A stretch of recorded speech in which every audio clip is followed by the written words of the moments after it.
კავკასიის რეგიონის სამი სახელმწიფო საქართველო, რომელიც ლიდერი იყო ოდესღაც კავკასიის რეგიონის სახელმწიფოთა შორის დემოკრატიის და არა მხოლოდ დემოკრატიის განვითარების კუთხით, მაგრამ ახლა მაჩანჩალა ქვეყანა და რომლის დესუვერენიზაციის პროცესის მოწმენიც ვართ თითოეული ჩვენგანი და ეს მეზობელი სხვა სახელმწიფოების მოწმენი არიან ფართო გაგებით რეგიონის სახელმწიფოების და მთელი მსოფლიოც ამის მოწმეა. მეორე სახელმწიფოა სომხეთი, რომელიც უკიდურესად დაინტერესებულია, რომ ძალიან მალე მოხდეს მისი ევროინტეგრაცია, მან წაიწიოს წინ ევროპისაკენ და რომელიც თავის მხრივ დამოკიდებულია საქართველოზე, თუმცა შესანიშნავად ხვდება, რომ სომხეთის დღევანდელი ლიდერი და ლიდერები ხვდებიან, რომ საქართველო ახლა უკიდურესად მძიმე მდგომარეობაშია და პრინციპში მან უпростоად მისმა დე-ფაქტო ხელისუფლებამ გააკეთა პრორუსული არჩევანი და ეს კატასტროფაა სომხეთისთვისაც. და მესამე სახელმწიფო აზერბაიჯანი, რომელიც დამოკიდებულია თურქეთზე, უფრო ზუსტი რომ იყო თურქეთი სტრატეგიული პარტნიორია აზერბაიჯანისა და პრაქტიკულად არც ერთ ნაბიჯს არ დგამს აზერბაიჯანი, ბაქო, ოფიციალური ბაქო, ანკარასთან შეთანხმების გარეშე, ანუ ალიევი რასაკვირველია დამოუკიდებელი და საკმაოდ მძლავრი რეგიონალური მოთამაშეა, მაგრამ კიდევ უფრო მძლავრია იმის გამო, რომ მის ზურგს უკან არის ეს მახუში კაცი, ასე ვიტყვი, რეჯეფ ტაიიპ ერდოღანი, ანუ თურქეთის ლიდერი, რომელსაც თავის მხრივ თავისი ინტერესები რასაკვირველია აქვს კავკასიაში და არა მხოლოდ კავკასიაში. აი ამ გეოპოლიტიკურ ვიწრო რეგიონალურ, მაგრამ მეორე მხრივ გეოპოლიტიკურ გარემოში ვართ, კიდევ უფრო რომ გავაფართოვოთ რეგიონზე საუბარი, რომ ვილაპარაკოთ რეგიონზე უფრო ფართო კონტექსტში, რასაკვირველია სახსენებელია ირანი, რასაკვირველია სახსენებელია ისრაელი, რასაკვირველია სახსენებელია ბევრი სახელმწიფო ფართო გაგებით რეგიონში, რომელთა ნაწილს უფრო ზუსტი რომ იყოს საქართველოსა და სომხეთს და უფრო კონკრეტული რომ იყოს სომხეთს დღეს და ახლა სამწუხაროდ და მხოლოდ აქვს სურვილი რომ როგორღაც მოხვდეს ევროპის სივრცეში, თუმცა სომხეთს ასევე აქვს ძალიან დიდი სურვილი, რომ როგორღაც გააფასეს სატრანსპორტო ლოჯისტიკური ურთიერთობები დაიწყოს ევროპასთან, დაიწყოს თურქეთთან, როგორღაც დეიზოლაცია, როგორც ასეთი დაძლიოს და აკი ამიტომაც მოხდა ის ისტორიული შეთანხმება, შედგა ის ისტორიული შეთანხმება აგვისტოს თვეში შეერთებულ შტატებში, როდესაც აზერბაიჯანის ლიდერმა ალიევმა, დიქტატორმა კაცმა, ავტორიტარმა კაცმა, უფრო ზუსტი რომ იყო, ალბათ უფრო სწორი დეფინიცია და დასავლეთისაკენ ასე ჩიქურ მიმავალმა სომხეთის ლიდერმა, პრემიერ-მინისტრმა ფაშინიანმა ხელი ჩამოართვეს ერთმანეთს და ბევრ საკითხზე მოილაპარაკეს ტრამპის თანდაცნობით ტრამპმა მოალაპარაკა, ტრამპმა შეათარხმა, ისინი ტრამპი დღემდე ამბობს, რომ მე აღმოფხველი მე დავასრულე ეს კონფლიქტი, ისტორიული კონფლიქტი, მრავალი ათწლეულის კონფლიქტი სომხეთსა და აზერბაიჯანს შორის, ხანდახან კი ერევა შეერთებული შტატების 47 პრეზიდენტს ქვეყანათა დასახელებები და ხანდახან აზერბაიჯანს სწორად ვერ წარმოთქვამს და სომხეთს კი ალბანეთს უწოდებს, ალბანიას უწოდებს, მაგრამ ვაპატიოთ მას ბევრი საქმე აქვს ისედაც და შეიძლება რომ აგერიოს, იმიტომ რომ მისთვის მაინც მე-5 ან მე-7 ან 47 ხარისხოვანი ან თლად 47 არა ალბათ, მაგრამ მე-10 ხარისხოვანი რეგიონი კი არის ჩვენი რეგიონი. სომხეთი კი გითხარით, რომ ჩამობღაუჭებული მეორეს მხრივ არის საქართველოზეც ლოკომოტივი უნდა ყოფილიყო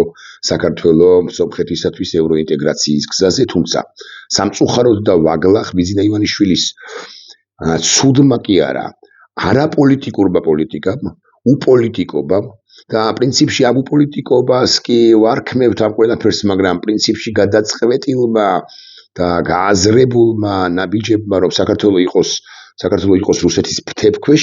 სომხეთი ჩვენთან მიმართებაში საკმაოდ ჩაფუშა. სომხეთზე იმელებოდა უხეშად 1 წლის წინ საქართველოსი, შესაძლოა 8 თვის წინ, შესაძლოა 6 თვის წინ, მაგრამ ერევანში ხვდებიან, რომ საქართველოს დე-ფაქტო ხელისუფლებას აქვს უკვე არჩევანი გაკეთებული რუსეთის მოსკოვის სასარგებლოდ, არადა დაინტერესებულია სასიცოცხლოდ ერევანი, დაინტერესებული იყო და ახლაც არის, რომ როგორღაც ამოაძირკვინოს ფეხი ფეხი რუსეთს მისი ქვეყნიდან და ზოგადად რეგიონიდან და ამის შანსი მას ჰქონდა და აქვს რასაკვირველი რეგიონს აქვს მთლიანად, მაგრამ თუ გაძლიერდა რუსული ინტერესები და ძლიერდება რუსული ინტერესები საქართველოში და მთლიანად რეგიონში, ბუნებრივია სომხეთის ევროინტეგრაციაც დადგება ერთგვარად ეჭვ ქვეშ. საქართველო თუ იქნებოდა ევროკავშირის წევრი, ამით ისარგებლებდა თუ სწორი სიტყვაა სომხეთი და განა მხოლოდ სომხეთი, ახლა თითქოს ადრე ახსენება აფხაზებისა, მაგრამ აფხაზებიც როგორც დე-იურე საქართველოს შვილები, დე-იურე საქართველოს მოქალაქეები, რომლებიც შესაძლოა არც აქვს საბუთი, უმრავლესობას ცხადი არც აქვს საქართველოს მოქალაქეობის დამადასტურებელი, ისინიც კი ისარგებლებდნენ იმით, რომ საქართველო გახდებოდა ევროკავშირის წევრი, მაგრამ აფხაზეთზე გადავდოთ საუბარი დაახლოებით 5 წუთით და შესაძლოა 7 წუთით, ახლა ვისაუბროთ სწორედ ისევ რეგიონზე. ტრიპი, ვახსენე მე, ეს არის ტრამპის გზა კეთილდღეობისა და ესე იგი ტრამპის გზა მშვიდობისა და კეთილდღეობისათვის. შემოსული კი არის შეერთებული შტატები და დასავლეთი რეგიონის, კავკასიის რეგიონის 2/3-ში, მაგრამ რასაკვირველია, უპრიანი იყო და უმჯობესი იყო, რომ შემოსული იყო არა 2, არამედ 3/3-ში და ამისთვის ბევრი რამის გაკეთება შეიძლებოდა. მაგრამ საქართველოს მაგი გითხარით უკუაგდო შეერთებული შტატების და თავიდან ბოლომდე ეხუტება ახლა რუსეთს ამ პროცესში ვართ ახლა. ეს ყველაფერი თუ ავხსენით კარგად, ან მეტნაკლებად კარგად, ახლა ერთი უუცნაურესი წინადადება უნდა წარმოვთქვა თქვენი აზრით. რამდენადაც დაძაბული აქვს საქართველოს ურთიერთობა აზერბაიჯანთან უკვე და ეძაბება ურთიერთობები სომხეთთან, ან დაეძაბება ორივე სახელმწიფოსთან, იცით თქვენ, რომ ამის გამო სომხეთი და აზერბაიჯანი მთლად ასე ხელდაკრეფილნი ან ხელჩამოშვებულნი არ იქნებიან.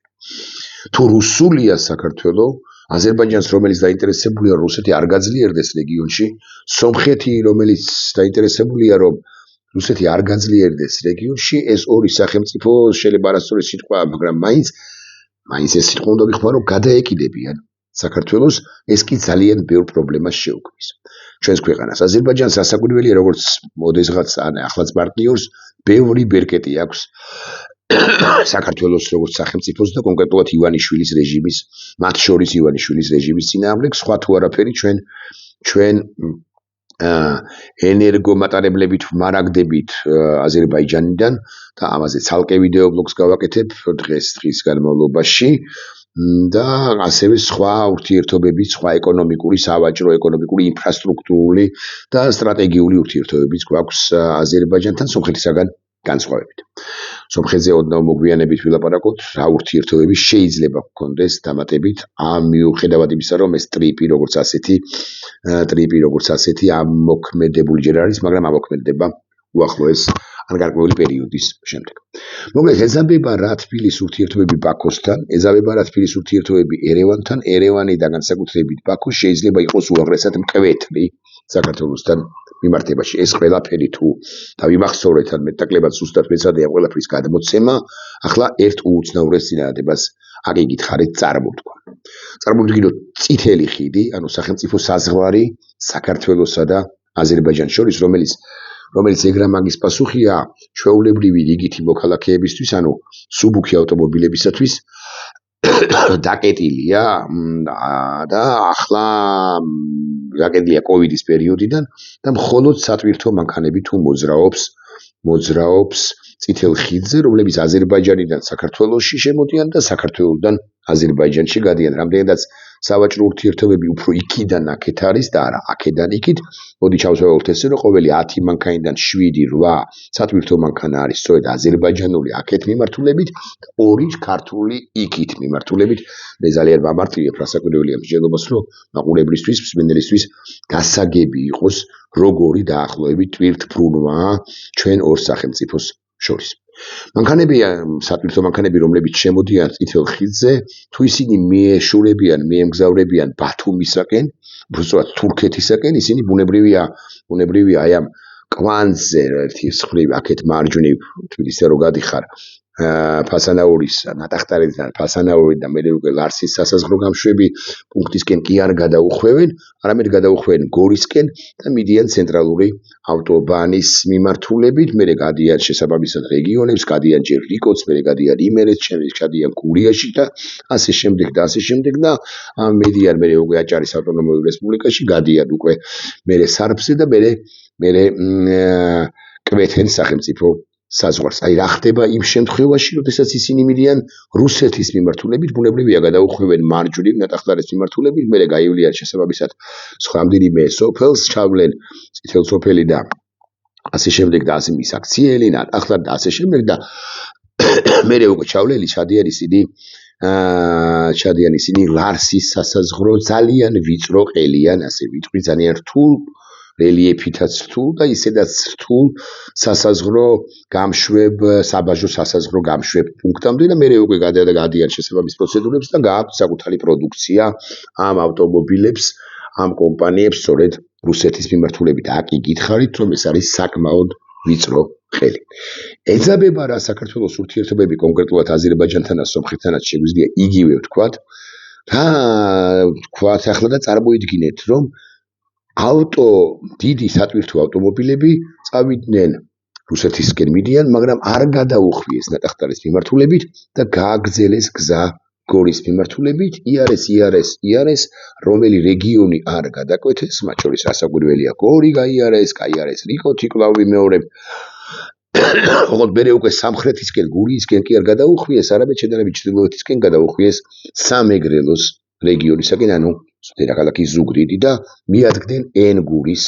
საკმაოდ კარგად კი არა ახლა უკვე რეაბილიტირებულ და მომავალში კიდევ უფრო მეტად რეაბილიტირებული რო იქნება ხიდიც და თქვენს რომ მათ უნდათ აფხაზეთის ტერიტორიაზე შესვლა, რომელიც რასაკვირველია, ეს აფხაზეთი რასაკვირველია არის არაღიარებული ტერიტორია, რასაკვირველია არის ოკუპირებული ტერიტორია, რასაკვირველია ამას არ გააკეთებენ ჩვეულებრივ ან ორდინალურ ვითარებაში აზერბაიჯანული კომპანიები სახელმწიფოს ნებართვით თუ სახელმწიფოს ნებართვის გარეშე, თუმცა ნებართვის გარეშე არც არავინ არაფერს არ აკეთებს აზერბაიჯანში ან აზერბაიჯანიდან, მაგრამ რაღა იეძაბება ურთიერთობა საქართველოს აზერბაიჯანთან, წარმოვიდგინოთ რომ ეს ვითარება შეიქმნა რას აპირებს, ან რას აკეთებს ამ შემთხვევაში საქართველოს დე-ფაქტო ხელისუფლება ეუბნება ამ კომპანიებს და კომპანიების ბრძოლებს ახლა მოატრიალეთ და უკან წამოდით და ლარსით გადადით რუსეთში თუ მაინც და მაინც რუსეთში გადასვლა გინდა თუ გარკვეული პრობლემების საცობების მათ შორის ავტოკოლონების სატვირთო ავტოკოლონების საცობების გათვალისწინებით რომელიღაც ეტაპზე ეუბნება რომ კი ბატონო ჩვენ გიშვებთ ენგურის ხიდზე ჩვენგან პრობლემა არ არისო. რატომ გიყვებით ახლა ამ ყველაფერს? იმიტომ რომ აი ამ ენგურის ხიდს მიღმა მალევე გალის რაიონში გაიხსნა რუსებმა გახსნეს და უბრალოდ იხსნება და გახსნიან უახლოეს ხანებში დიდი საბაჟო სასაზღვრო ტერმინალი თუ გდებავთ ასე ვიტყვი სასაზღვრო ტერმინალი მეთქი სასაზღვრო პუნქტია მეთქი ამას არ ვიტყვი მოცემულ ეტაპზე. ისმის კითხვა, რატომ გააკეთეს ეს რუსებმა სწორედ ენგურის ხიდთან, სწორედ გალის რაიონში და არ გააკეთეს იქ ფსოუზე, სადაც ისედაც უნდა ყოფილიყო და არის კიდეც გარკვეული საბაჟო ტერმინალი და სასაზღვრო გამშვები პუნქტი, ანუ საქართველოსა და რუსეთის ოფიციალური დე იურე სახელმწიფო საზღვარი, რომელსაც იქ აკონტროლებენ თავადაც რასაკვირველია და ჩვენი ხო კი ბატონო ასე ვიტყვი საერთაშორისო პარტნიორები და შვეიცარიული კომპანია. იცით თქვენ რატომ გაახსნეს საბაჟო ტერმინალს? რატომ გააკეთეს რუსებმა, რატომ აკეთებენ რუსები სწორედ გალის რაიონში საბაჟო ტერმინალს? ანუ შევიდა ტვირთი და იქ განბაჟდა დამოუკიდებელ დამოუკიდებლად წოდებულ აფხაზეთთან, სეპარატისტულ აფხაზეთთან, რომელსაც აზერბაიჯანს არანაირი ურთიერთობები არ აქვს დე იურე და არც შეიძლება ჰქონდეს, ბუნებრივია ტვირთებს არავინ არ განაბაჟებს, ანუ არც არავინ არ მიაყენებს ამ დიდ სატვირთო მანქანებს ამ გალის რაიონში, ანუ რო წამოვა წითელ ხიდს რომ გადმოკვეთს ბაქოდან წამოსული სატვირთო მანქანა დატვირთული რაღაც პროდუქციით, მაგალითად სიგარეტით და რომელიც განკუთვნილობითად ხო? ჭიქით, რომელიც განკუთვნილია რუსეთისათვის ის ბუნებრივია ისარგებლებს ლარსის სასაზღვრო გამშვები პუნქტით და შესაბამისად საბაჟო ტერმინალით და არავითარ შემთხვევაში არ წაავა თუ არ წავიდო და ზუგდიდის მიმართულებით, გალის მიმართულებით. მაგრამ ეს იმ შემთხვევაში თუ ჩვენ საუბრობთ იმაზე, რომ აფხაზეთი არის დამოუკიდებელი, ოღონდ არ აღიარებული სახელმწიფო. ამით იმის თქმა მინდა, რომ მაღალი ალბათობით რუსები ემზადებიან აფხაზეთის ანექსიისათვის, ანუ ისინი ამბობენ, რომ აფხაზეთი მსგავსად ყირიმისა იქნება არა დამოუკიდებელი სახელმწიფო, არამედ მსგავსად ყირიმისა ის იქნება რუსეთის შემადგენლობაში და სწორედ ამიტომ სურთ მათ დაკეთებენ ისინი ამ სასაზღვრო გამშვებ და საბაჟო ტერმინალს, სადაც მიადგებიან ცალკეული სახელმწიფოების ტვირთები, ცალკეული სახელმწიფოების ამ შემთხვევაში აზერბაიჯანს ვახსენებ, თუმცა იქ შეიძლება ირანული დიდი სატვირთო მანქანებიც ვიგულისხმოთ, სომხური დიდი სატვირთო მანქანებიც ვიგულისხმოთ და სხვა სახელმწიფოებისაც, რომლებიც ვიწრო რეგიონში არიან, მიადგებიან, გაგიკვირდებათ და არა საქართველო აფხაზეთის საზღვარი არც არსებობს, ამიტომ ძალიან ძნელად თუ წარმოვთქვა, მოკლედ საოკუპაციო ხაზს მდინარე ენგურთან ხიდ ენგურზე და ასე შემდეგ, არამედ მიადგებიან საქართველოსა და რუსეთის სახელმწიფო საზღვარს რუსეთისეული გაგებით. კვლავ ვიმეორებ, რას აპირებს ამ შემთხვევაში საქართველოს de facto ხელისუფლება, როდესაც ბევრი ავტომანქანა 1, 2, 7, 17, 217 და 397 მიადგება ენგურის ხიდს და მოითხოვს, რომ გაგვატარეთ ენგურის ხიდზეო. გახსენით, ენგურის ხიდი ქართულმა მხარემ გახსნას ჩვენ რუსეთში შევდივართო. რას აპირებს საქართველოს de facto ხელისუფლება? ის ვერ ეტყვის, გაგიკვირდებათ და აზერბაიჯანულ კომპანიებს, ირანულ კომპანიებს, სომხურ კომპანიებს ან სხვა ნებისმიერი სახელმწიფოს კომპანიებს, რომლებიც ამ მარშრუტს აირჩევენ, ვერ ეტყვის, რომ მოატრიალეთ მანქანა და თუ მაინც და მაინც მანქანები, ავტომობილები და თუ მაინც და მაინც რუსეთში გადასვლა გინდათ, მოატრიალეთ და ნატახტარი, მისაქციელი, ფასადაური გუდაური სტეფანწმინდის გზაზე გადით და ლარსით გადადითო. ვერ ეტყვის თუ იქნება ბევრი მანქანა, თუ იქნება ეს საცობი, თუ იქნება ერთგვარი სატრანსპორტო კოლაფსი, მეთქი ალბათ ეს უნდა ვთქვა. მიიღებს თუ არა გადაწყვეტილებას აზერბაიჯანული, ირანული და სომხური მხარე, იმის თაობაზე მხარეები თუ მხარე თუ კომპანიები და უმრავლეს შემთხვევაში ასაკურებელია სახელმწიფოს გადათანხმებით მიიღებენ თუ არა გადაწყვეტილებას სწორედ ზუგდიდის მიმართულებით საკუთარი დიდი სატვირთო მანქანების გაშვების თაობაზე გარკვეული პერიოდის შემდეგ, მაგალითად 2026 წლის მიწურულს ან 27 წლის დასაწყისში გეტყვით, რომ მიიღებს თუ საქართველოს de facto ხელისუფლებასა და აზერბაიჯანის ხელისუფლებას შორის რა გინდა რა მიზეზით, ეს მიზეზები არის პირველ რიგში ენერგომატარებლები, ასევე ენერგომატარებლებიდან ბუნებრივი აირი კონკრეტულად, ცალკეული სახელმწიფო დიდი მეგა პროექტები და ასე შემდეგ, შახდენიზის თემა, ბევრი თემაა, ბაქო-ჯეიხანის თემა, ბევრი თემაა და რაც მთავარია, გადაძაბულია ურთიერთობები როგორც ასეთი თბილისსა და აზერბაიჯანს შორის. მიიღებს ბაქო გადაწყვეტილებას იმის თაობაზე, რომ საკუთარ კომპანიებს დაავალოს, რომ ამ კომპანიებმა თავის მხრივ რუსეთში გადასაზიდი ტვირთი გაიტანონ რუსეთში არა ვიწრო ყელიდან ლარსის სასაზღვრო გამშვები, საბაჟო სასაზღვრო გამშვები პუნქტიდან, არამედ განაბაჟონეს ახალ სახელმწიფო საზღვარზე რუსეთსა და საქართველოს შორის, რომელიც გაივლის სწორედ ენგურის ხიდზე. ახლა მე კითხვას ვსვამ, საიდან ვასკვდი, რომ რუსეთი მაინც და მაინც ანექსიას ვეკითხები საკუთარ თავს, ანექსიას უპირებს აფხაზის, აბა რას უპირებს, თუ საბაჟო დიდი ტერმინალი კეთდება სწორედ გალის რაიონში, კეთდება კი არა გაკეთდა, რომელიც იქნება თანამედროვედ მოწყობილი და რა ასე შემდეგ ლოჯისტიკურად გამართული და ასე შემდეგ, რა საჭირო იყოს სწორედ გალის რაიონში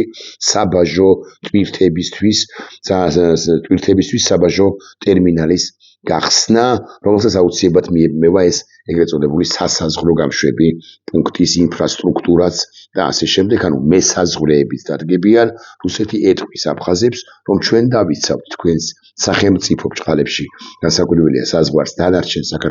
საქართველოსთან, ჩვენ ამის შედეგად, როდესაც მოხდება განბაჟება, შეიძლება გარკვეული ნაწილი საბაჟო გადასახადებიდან დავტოვოთ აფხაზეთშიც, ანუ არ წავიღოთ ცენტრში, ჩამოვაყალიბეთ სპეციფიკურ ურთიერთობას თქვენთან, განსხვავებით სხვა ანექსირებული სახელმწიფოებისაგან კი არა, ხო, რიგი ტერიტორიებისაგან, ისევე როგორც ყირიმს შესთავაზა გარკვეული შეღავათი, მე რასაკვირველია გადააგდო, მაგრამ აფხაზებს ისევე მოთაფლავს გარკვეული პერიოდის განმავლობაში ყოველ შემთხვევაში, როგორც მოთაფლა ყირიმში, სევასტოპოლსა თუ სიმფეროპოლში მაცხოვრებელი მოქალაქეების ნაწილი, მოდი ასე ვიტყვი. აფხაზები თუ პატრიოტი აფხაზები, აფხაზეთის პატრიოტი აფხაზები, რომლებიც შესანიშნავად ხვდებიან, რომ დაუმეგობრდნენ რუსეთს და რუსეთი მათი ოკუპანტიც არის, შესანიშნავად ხვდებიან რა ამას, ანექსიას ან ანექსიის მცდელობასაც კი, ანუ რუსეთის შემადგენლობაში დამოუკიდებელი აფხაზეთის შეყვანას, რასაკვირველია გააპროტესტებენ და აქ საქართველოს ნორმალური ხელისუფლება რომ ხავდეს, ძალიან კარგად გამოიყენებდა ამ ვითარებას საქართველოსთვის სასარგებლოდ. ძალიან კარგად მოახდენდა კონვერტირებას იმ მაღალი ალბათობით პროტესტისა, რომელიც სოხუმში თუ აფხაზეთის სხვა ქალაქებში თუ დასახლებულ პუნქტებში გაჩნდება, გაუკეთებდა რამდენიმე მნიშვნელოვან ოფერს, ანუ წინადადებას აფხაზებს, რაც აფხაზებს, ამ პატრიოტ აფხაზებს უფრო წამოიყვანდა თბილისისაკენ, ვიდრე წაიყვანდა მოსკოვისაკენ, მაგრამ ეს ხელისუფლება ხომ ადეკვატური არ არის. აქედან გამომდინარე, რომელიღაც ეტაპზე ეს არა ადეკვატური ხელისუფლება იტყვის. და აგერ თქვენო, ასე რომ ამბობენ, იტყვის შემდეგ რაღაცას, რომ ოკეი, ჩვენ სხვადასხვა მიზეზით რუსეთთან მოვილაპარაკეთ და ასე შემდეგ, რუსეთმა რაღაცა ანექსია მოახდინა ჩვენთვის ისედაც დაკარგული აფხაზეთის ტერიტორიისა, კი ბატონო, ჩვენ ვუშვებთ, მათ შორის რაღაც ეკონომიკური სარგებელსაც შეიძლება გამოჰკრან ხელი, მაგრამ არ ამგონია, ჩვენ ვუშვებთ სატვირთო ავტომობილებს, საბოსულებს აზერბაიჯანიდან, სომხეთიდან, ირანიდან ან სხვა ქვეყნებიდან გვენგურის ხიდზე და განაბაჟონ იქ რუსებმა, ის უკვე რუსეთის ტერიტორია, ყოველ შემთხვევაში რუსეთი ასე მიიჩნევს, ჩვენ კი არ ვცნობთ, მაგრამ მაინც განაბაჟონ, ოღონდ იყოს მშვიდობა ჩვენსა და აზერბაიჯანს, ჩვენსა და რუსეთს, ჩვენსა და სომხეთს, ეს სამი მეზობელი დავასახელეთ, ჩვენსა და თურქეთს, მაგრამ ამის პასუხია შორის თურქეთი მეორე ხარისხოვანი სახელმწიფო არ არის და ყველა არ მიხსენებია, წარმოვიდგინოთ, რომ რუსეთში აქვს შესატანი ხმელეთის გზით რუსეთს კი არა თურქეთს გარკვეული პროდუქცია თუ ეს ერთგან ამუშავდა აზერბაიჯანთან ასე, მაგრამ აზერბაიჯანული კომპანიებისთვის ამუშავდა, რატომ არ შეიძლება რომ ამუშავდეს უფრო სერიოზული ტვირთბრუნვა რომ აქვს რუსეთთან იმ თურქეთისათვის, რომელსაც შეუძლია საკუთარი დიდი სატვირთო მანქანები გამოატაროს უკვე შესაბამისად აჭარის ტერიტორიაზე, გადმოკვეთონ მათ სარფი, მერე შემოვიდნენ შესაბამისად გამოუყვნენ ფოთამდე ტერიტორიას და იქნება და აღარც მოუხვიოთ სამეგრელოსკენ, ესე ცენტრალური სამეგრელოსკენ და შევიდნენ ოჩამჩირის მიმართულებიდან აფხაზეთის ტერიტორიაზე. ვინ გამორიცხავს ამას? და ახლა კიდევ ერთი კითხვა, ვინ გამორიცხავს იმას, რომ ამ სასაზღვრო, ეგრეთ წოდებული სასაზღვროს გამშვები პუნქტიდან ან საბაჟო ტერმინალ სასაზღვრო გამშვები პუნქტიდან რუსეთში რომელიღაც ეტაპზე არ მოხვდება აკრძალული ნივთიერებები თბილისს ექნება იმის ერთი ადგილი, ანუ უნარი რომ გადაამოწმოს რა ტვირთები მოდის, მაგალითად ირანიდან აზერბაიჯანს არ დავადებ ახლა ცხადი ასე ღიად ხელს და არც სომხეთზე არ ვიტყვი ცხადი ამას, მაგრამ ირანიდან თუ წამოვა გარკვეული ტვირთები, ან რუსეთიდან თუ წავა ირანისკენ გარკვეული ტვირთები მთელი საქართველოს პერიმეტრის გადაჭრით, ვინ გააკონტროლებს ამ ყველაფერს? საქართველოს შინაგან საქმეთა სამინისტროს საზღვრის დაცვის დეპარტამენტი ტყუილი ამბავია, ბატონებო და მეგობრებო. ეს აი ამ კონტექსტში ვართ, რაც ავტომატურად ჩვენ ადრე თუ გვიან მიგივიყვანს რასაკვირველია რკინიგზის გახსნამდე, რასაკვირველია ლოჯისტიკური საახმელეთო მიმოსვლის აღდგენამდე აფხაზეთსა და დანარჩენ საქართველოს შორის, ოღონდ ყოველგვარი ლტოლვილების დაბრუნების ან თავისუფლად მიმოსვლის გარეშე აფხაზეთში, რომელიც რუსეთის შემადგენლობაში იქნება და თუ ვიზებს აიღებთ, რუსეთის ვიზებს აიღებთ, გადადით იმ საკუთარივე ტერიტორიაზე, რომელიც ოდესღაც 90-იან წლებში იყო თქვენი, ანუ ჩვენი იყო და იმოგზაურეთ რუსეთის აფხაზეთში, ანუ აფხაზეთში, რომელიც უკვე რუსეთისა ანექსიისთვის ამ ვერსიის თანახმად, ასე იგი რამდენიმე ვერსიაა, ხო? სხვა ვერსიაც არსებობს და იმაზე მქონდა ვიდეობლოგი, მაგრამ ამ ვერსიის თანახმად არ არის გამორიცხული, რომ რუსეთი ემზადება აფხაზეთის ანექსიისათვის, ოღონდ აფხაზები ახლა ამ შემთხვევაში და ვითარებაში სეპარატისტი აფხაზები მეთქით ვგნებავთ, ასე ვიტყვი პატრიოტი აფხაზეთისა და მსურველები აფხაზეთის დამოუკიდებლობისა,